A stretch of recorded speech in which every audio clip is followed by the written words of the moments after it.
Hello and welcome to On Public Square, a City of Clarksville podcast where we get to know the amazing city employees that help keep the lights on. They're our friends, our family, our neighbors, and each of them has a story to tell. Now, let's say hello.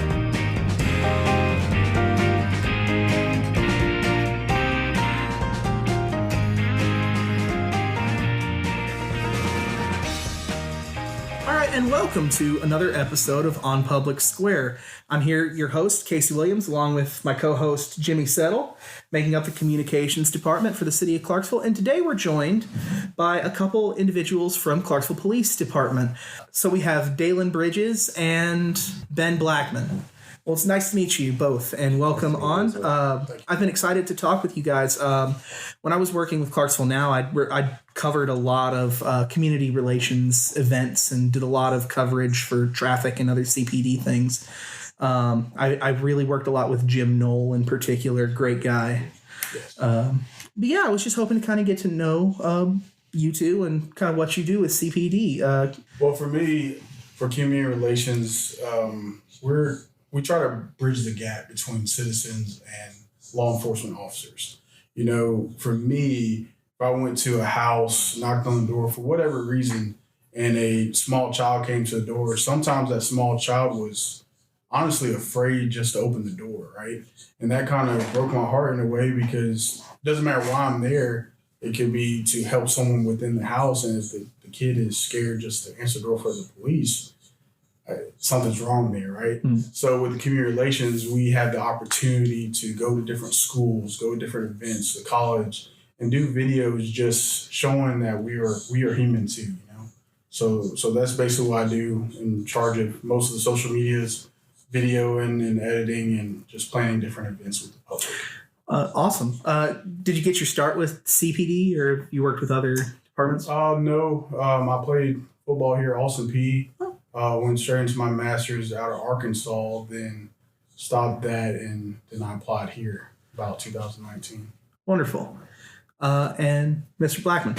Yeah, I'm Ben Blackmon. I'm the lieutenant in professional integrity. We are the unit in the department that's tasked with recruitment, coordinating all pre-employment testing, conducting background investigations, and that kind of thing on applicants for police officer positions. Wonderful. I don't think I've been to an event with Chief Crockrell where I haven't heard at least once we're hiring. Absolutely. And we still are. Yeah. We will continue to be. And that's part of what we'll talk about today for sure. I'm very interested in sort of the process. And I know personally, I've known several people to join up, just family and friends who've been part of either CPD or the sheriff's office. Right. And I know that a lot of people, I don't think, know a whole lot about what that looks like to go through the training process and prepare yourself to be a police officer.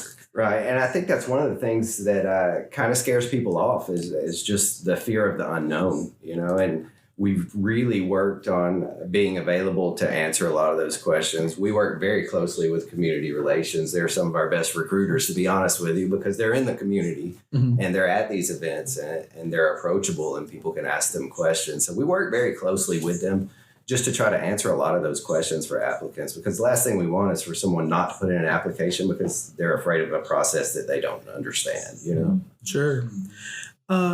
Is community relations unit, is that a typical type of body for police departments to have, or are we sort of unique with that?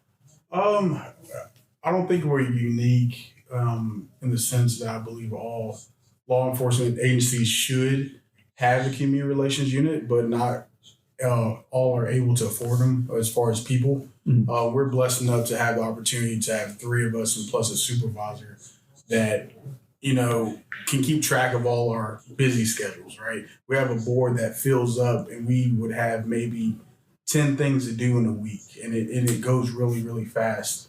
But I hope that all agencies could and maybe go to getting a community relations unit. For us, community relations unit, for special law enforcement, the past, 5 to 10 years and beyond in the nation, in certain departments, has been hard for police officers, right? But with us, that bridge, we're able to make that connection and grow with our community. And with the community growing with us and we're growing with the community, we can work really well together. So I feel like we can do that. You were saying that you do some promotional type things, videos and what have you.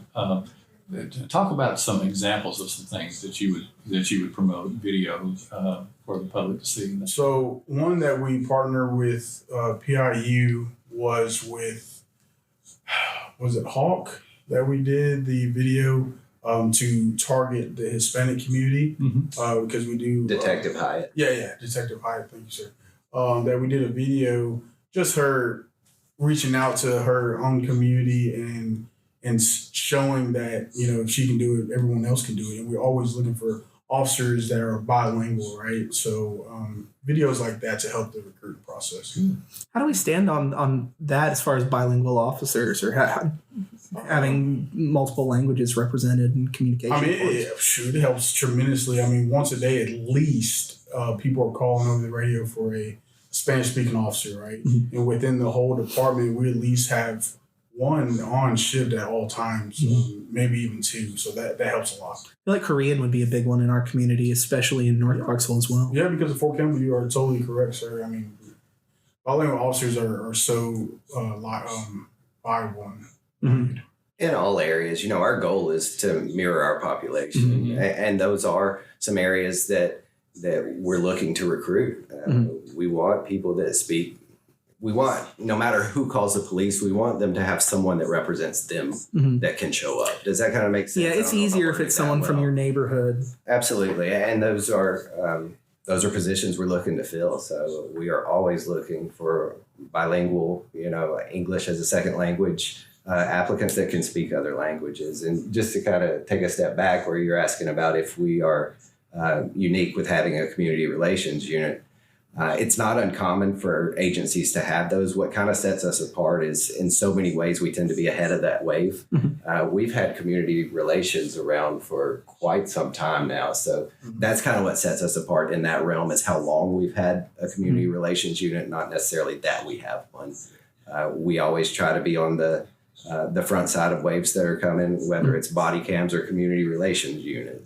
These things are not new to our agency, and that's what kind of sets us apart there. I think in a lot of ways we've enjoyed a lot of our CPD. I think has always sort of been that, and since I've been reporting, I didn't really realize it just as a citizen, but when I started as a reporter, I kind of started noticing just little things like not even little things really, but this like the certification process and going through all those extra steps to really kind of be the best we can be as law enforcement. And the accreditation, that's voluntary. No one makes us do that. And that is a commitment to excellence that we make over and over again.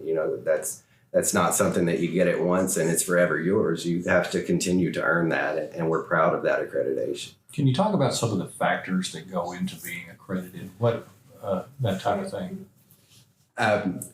There are a number of benchmarks that you have to hit with regard to policies. Our accreditation manager would probably be more appropriate to answer the specifics. But kind of what we hang our hat on is our policies and procedures that are in place. The 8 Can't Wait that followed George Floyd, those weren't new to us. Because of our accreditation, we already had body cams. We already had the policies that were being called for. And that's something that we're proud of.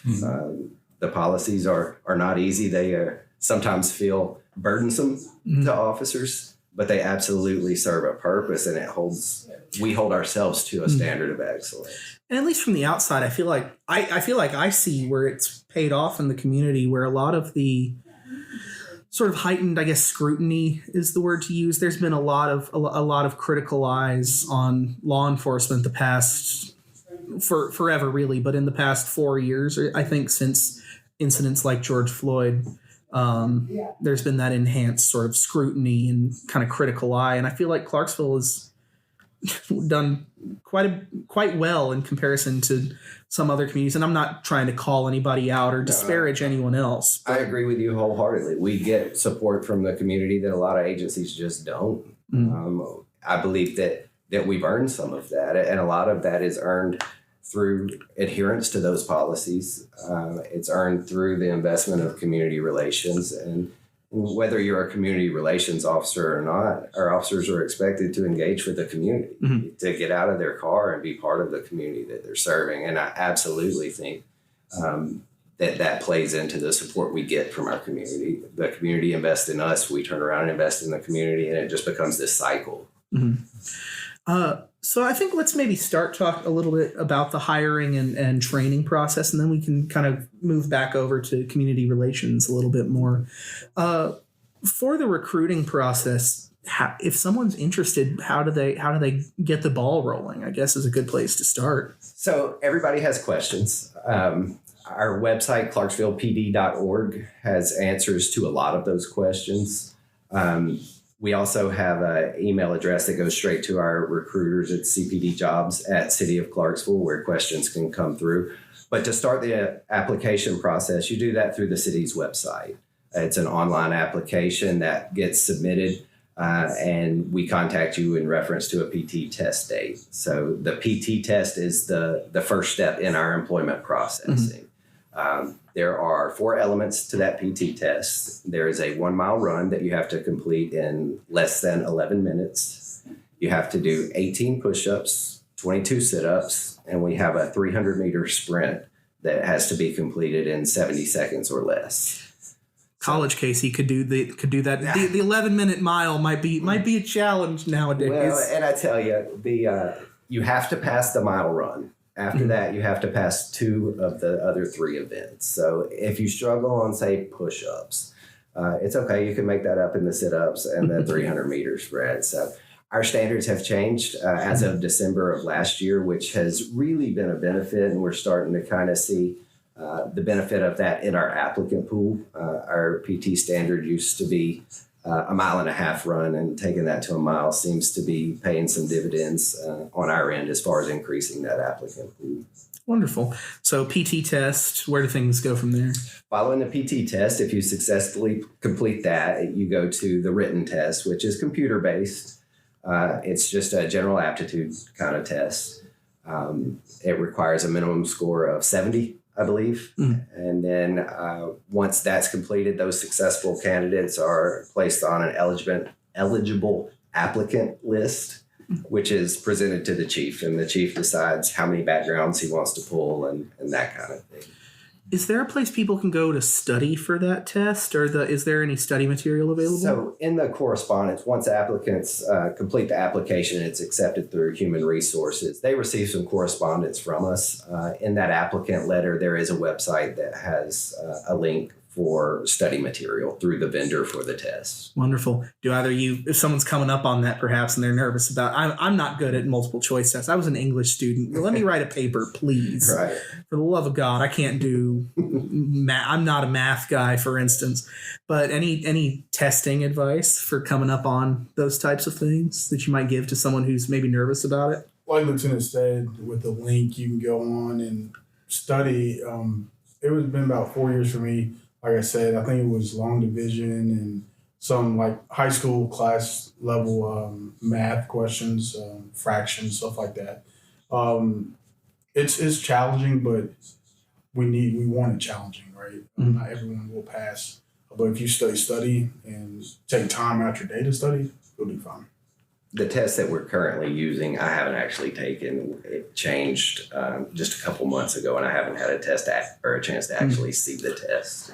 If it doesn't go well, how is there like a window before you can do it again type of thing? There's not. You just, if something happens and we don't get the ideal score on the written test, you can reapply. Unfortunately, you do have to do the PT test again, but no harm, no foul. And we encourage people, even if you're not sure you're going to pass the PT test, come try it. Worst case scenario, you don't make it, you see where you need to train, and you come back out for the next one. I feel much the same about the written test. You know, if things don't work out, you don't quite hit that benchmark that we need, come back and take it next time. You'll at least know what to expect. Yeah. In terms of the growth, we were talking before we began recording a little bit. In terms of the growth that you're seeing from this wave of recruitment, how would you describe it right now? Are you seeing some dividends? Right now, I would call it encouraging. Okay. Is the word. It's been a tough season. Like we were talking about, the last 3 or 4 years has been a tough season to recruit officers.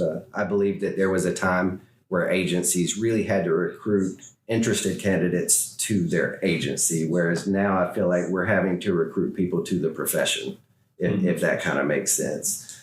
I would say with the turnout at the physical testing just in the last probably 3 or 4 months, I'm encouraged by the numbers that we're seeing.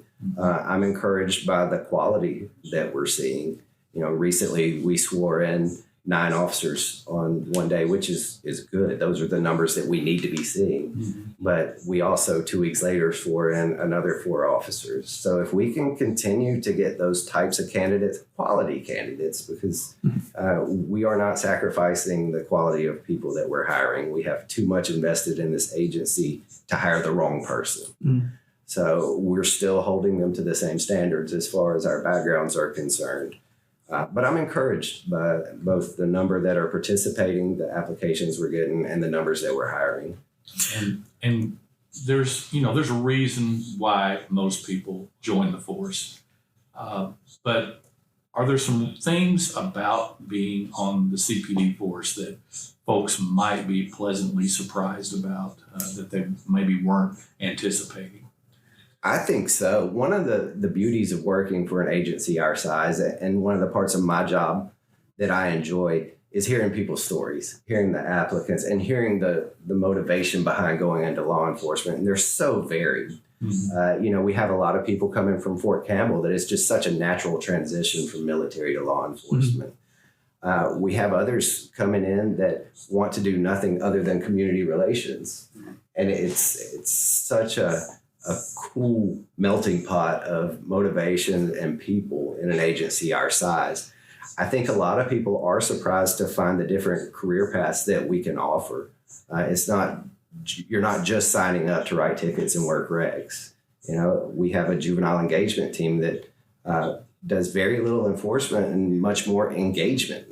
They really want to focus on intervention with children prior to needing that enforcement or prior to needing the court system. We have community relations who's out, just shaking hands at coffee with a cop and just showing the world that we have genuinely good people that work here.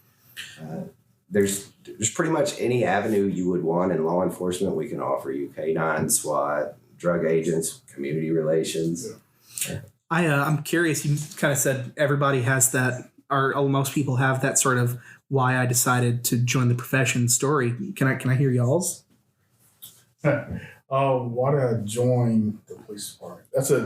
I think when I started, I want to say 100 people asked me the same question. I had the right answer every single time. But this time since I got into my career, it's changed. When I started, I want to make a difference in the community that I essentially grew up in, went to college in. But now, with the community relations and where my position is now, I want to allow the growth of it to be a better person, be a better police officer, be a better speaker, right? Because with community relations, I'm just not like writing tickets or arresting people. I'm doing a lot of public speaking, and as I grow, I get better with that, and it helps me in so many different areas of the police department and within the city. So now I am still trying to make a difference, and I believe I am, but just the growth of it. Really. I love that. It's a job where you feel like you can grow a lot. That's awesome. I don't feel like mine's quite that deep, to be honest with you. I'm not the guy that grew up wanting to be a police officer. I wasn't the kid that always knew I was going to be a police officer. I did get a criminal justice degree because I found the field interesting. And as far as how I wound up a police officer, just opportunity, I think. It seemed like a cool job to me. I was thinking, maybe I want to go federal one day, so I'll get a little bit of experience as a patrol officer or whatever. I'm actually from Alabama. I'm not from Clarksville originally. We won't hold it against you. All right. Well, I'm an Auburn boy, so that makes it better, right? But I hired on here, just opportunity, and turns out I liked it here. My intent was to get a little experience and go back to Alabama where I was, where I called home. But I liked it here, so I stayed, and that was 16 years ago, and now Clarksville's home. Awesome. I remember, and I feel like a lot of, especially in the early 90s, you have a lot of people that maybe have like a brief, like as a kid, like cop would be a cool job. I remember for a brief time, being a comic book reader that I was, Barry Allen, The Flash with CSI, and I thought that seemed like such a cool job for from like age 7 to 8. Right. But no, that's really cool. Do you see a lot of people coming here from other agencies, or is there are we seeing a lot of lateral hiring, or is it mostly people new? It's a decent mixture. We obviously enjoy getting lateral transfers from other agencies, just because we don't have to, it's a little bit quicker process for us. We don't have to worry about the academy that they're gone for several weeks. We can get them on the road a little faster, but we've got a decent mixture. Even with lateral transfers, like I said, we hold them to the same standards as far as background, and we dig into prior agencies, and we want to know what's going on. A lot of times we do wind up getting those, and we love to have them. Very cool. Talk about the brotherhood or the sisterhood or both that goes on in CPD and the things you guys do for fun together and stuff like that, because I know there's bound to be a lot of that goes on.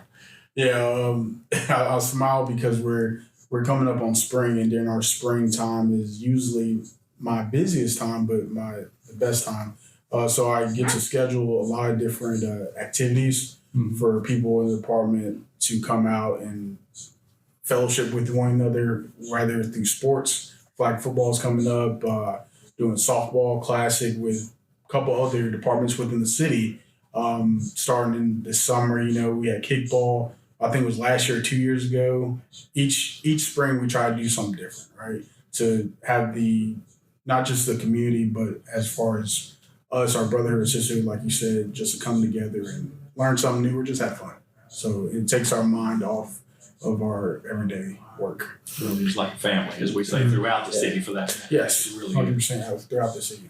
That was one of the draws for me as well. I played team sports coming up through high school and college, and that was one of the draws, is the camaraderie. I tell people one of my favorite parts of being a cop is hanging out with cops. You don't get the same camaraderie in a lot of different professions just because you don't spend as much time together.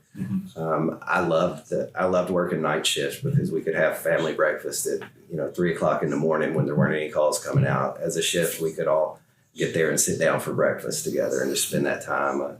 Our precincts have gyms in them now, kind of like we were talking about with regard to the officer wellness stuff. A lot of processing goes on inside the gyms, and just those opportunities to be away from work and for an hour to lift weights. I love the camaraderie. It's one of the draws for me.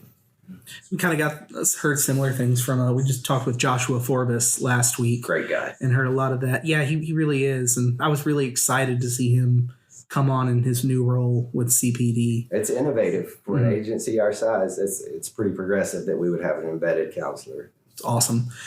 So we talked a little bit about the hiring process, moving into the training process. I know the academy is part. Are there any steps before that, or? There are. We try to hire people on about a month prior to academy to give training time to get them acclimated to get equipment, that kind of thing. Just get familiar with our department. Typically day 2, we have a mentorship program, which is closely related to the officer wellness program. So day 2, typically we have a class about mentors, and the new officers get to meet their mentor, who is just a senior officer that's kind of been there, done that, and can kind of guide them through the transition into law enforcement.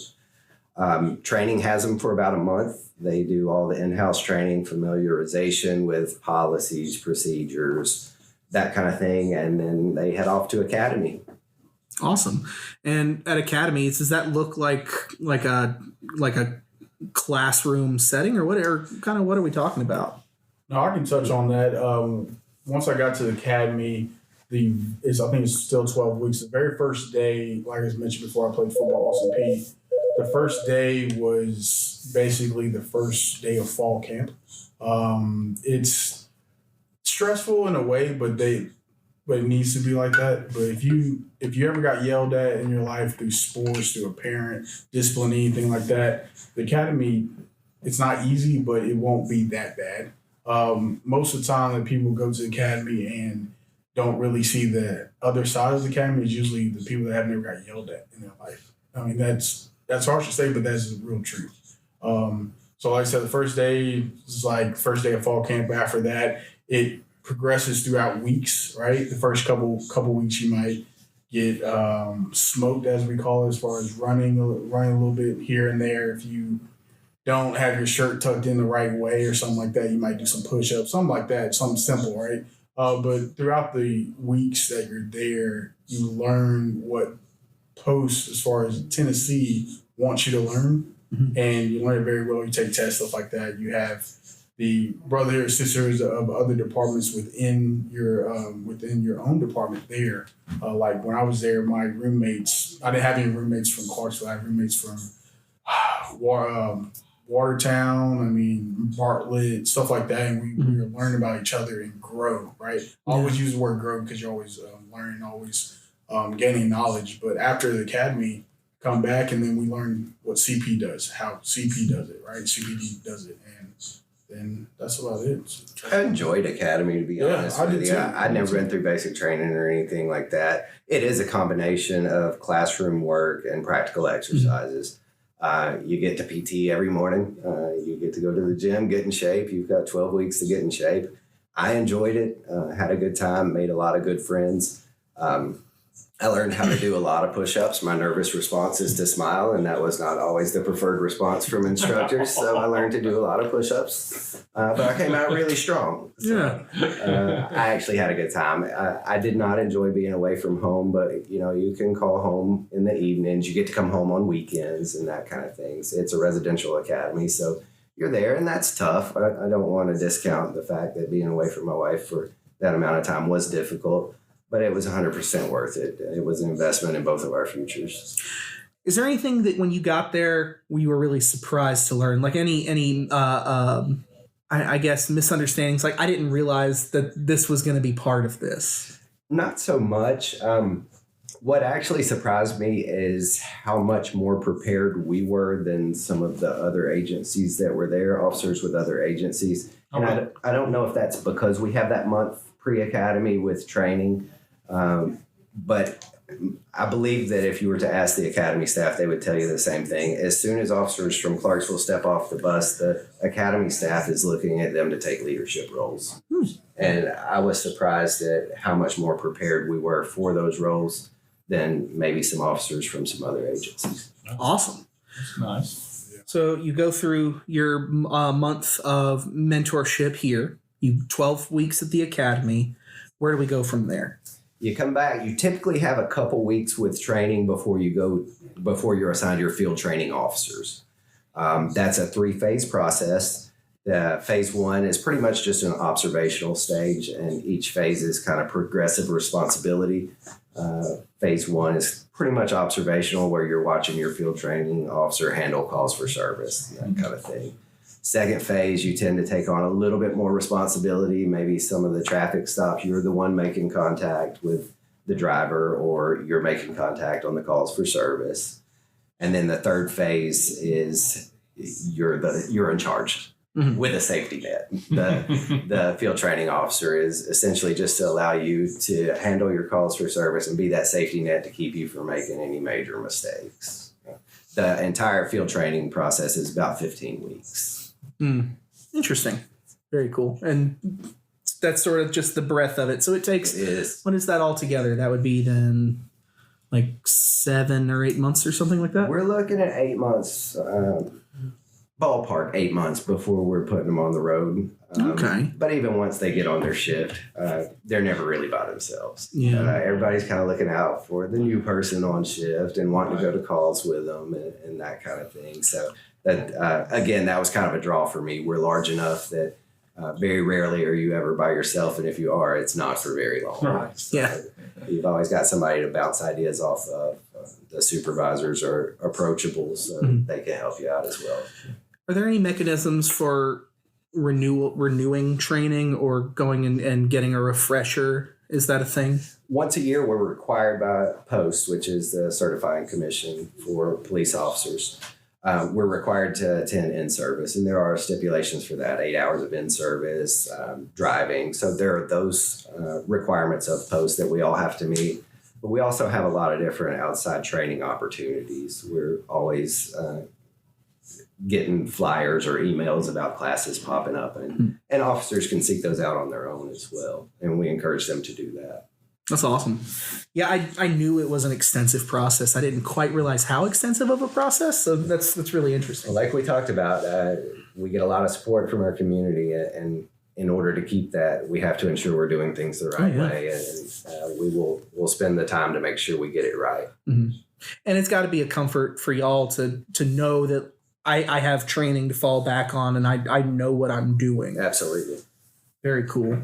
And then, of course, moving over to community relations. So that's part of that, and part of what I assume learning is how to engage with the community. So your team over at Community Relations Unit, how many people are on that unit? Myself, Officer Dallin Lawrence, and then Officer John Matos. It's three of us, then the supervisor, Sergeant Johnny Ransel, is our supervisor. So it's four of us in total. We're blessed enough to have four. We had three for a while, then we just picked up Officer Matos maybe a month ago. So when we get filled up on weekends of different events, like we might have 2 events per Saturday, we might have to split 2 here, 2 there. But yeah, that is 4 of us right now.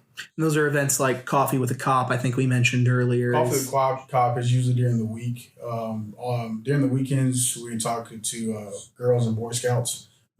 Talk to a Ajax senior citizen. We go there quite often during the week. We have stat class that we help out with traffic during the weekends. Pretty much anything. We go to churches events. During the fall festivals every single day it seems like. But we try to make it all, but we can't go everywhere. Especially if someone calls us on a Friday. Hey, can you come out tomorrow? And say, oh, no, we apologize, we can't come out. We might come out next week. We try to schedule everything at least 2 weeks in advance. Would we like to see Community Relations Unit go beyond those 4 people into a larger number? For the department, our size 4 is plenty enough. We make it work, and we make it work well, so. 4 is plenty. Awesome. And the shifts do a good job as well. Oh, yes. A lot of times when you get those phone calls that there's a birthday party or somebody and they want a police officer to swing by, a lot of times the shifts will pick that up. Do you get a lot of those calls? Is that a thing? Yes, I get probably once per week. And like Lieutenant said, the shifts helps us so much that we're all part of the community relations, right? All officers, all shifts, all ranks. We do our best, and we get it done getting out in the community. It doesn't matter what aspect. To that end, is there like an advisory, I guess, capacity that the community relations unit fits in? Like, will other units approach and say, "Hey, we have this thing we'd like to discuss with you guys about"? Yeah. For example, Austin P football team. Coach Scotty Walden reached out to me maybe a month ago, asking us to stop by with maybe the chief and members of community relations, just to talk to the team to build that rapport. Right, we try to do that. We do that every spring. So we actually have one this Friday. So yeah, very cool. Do you have a favorite event? Personally, anything that involving the kids in the community, really. Like last summer, we had an event, a youth camp with Austin P. That some officers came out and kids within the community came out with the players and coaches, and we just had a field day, really. So probably all of them. But if I had to pick just one, just with the kids. I like Night Out, National Night Out. That was a fun one. Yeah, National Night Out. Well done. Yeah, that's our biggest one. That's the first Tuesday of August. We do National Night Out, and that is probably our biggest event, like you said, LT, every year. I think this is going to come out in June or early July, so not far from that. So, hey, you're probably going to be seeing some advertisements for National Night Out. Of course. We're already working on it. We started working on it January 1, actually. So that's how big it is. That's awesome. Very good. I saw some publicity recently for the Great Graduation. You all do that as well? That's mainly the juvenile engagement team, Okay. JET. It's like, when I grew up, we had Dare, and then Great came along. I don't know too much about Great, to be honest with you. Okay. Just because that's not my forte, but they do an awesome job with it. I think I read it's modeled after Dare a little bit. Yeah. Taking some of the things that worked from that program, which I think I even heard some places in the country are trying to bring Dare back. Yeah. But Great is working with us. I think they just graduated, last week. So I don't know how often they do it, but when they do it, they have great support. That's awesome. Fantastic. Very cool. Jimmy, do you have anything else to add? I really don't, other than just you guys are awesome, and I love to hear about the success that you're having in this wave of recruitment and getting the word out about what you are versus maybe what you aren't, and alleviating some of the fears that might exist, and just getting people comfortable with being a part of the best police force there is. Well, I appreciate you saying that. I appreciate you guys having us. This has been a good time. I appreciate this. Yeah, thank you. No problem. So for those listening, if you happen to see some of our wonderful CPD officers out, make sure to say hi, and especially the community relations unit. If you see them out doing an event, go out and have some fun with them, get to meet some of our officers, and check out National Night Out. And if you're interested in maybe joining CPD, I'm going to include in the description for this podcast all the links you need. And is there anyone they can call to ask questions for curious folks? Yes, those phone numbers are on the website as well. So give us a call. We're happy to answer any questions that people may have. Sounds good. Is there anything I've missed that I haven't asked that you'd like to add? Okay, so you pretty much touched on that. Awesome. Thank you guys for coming.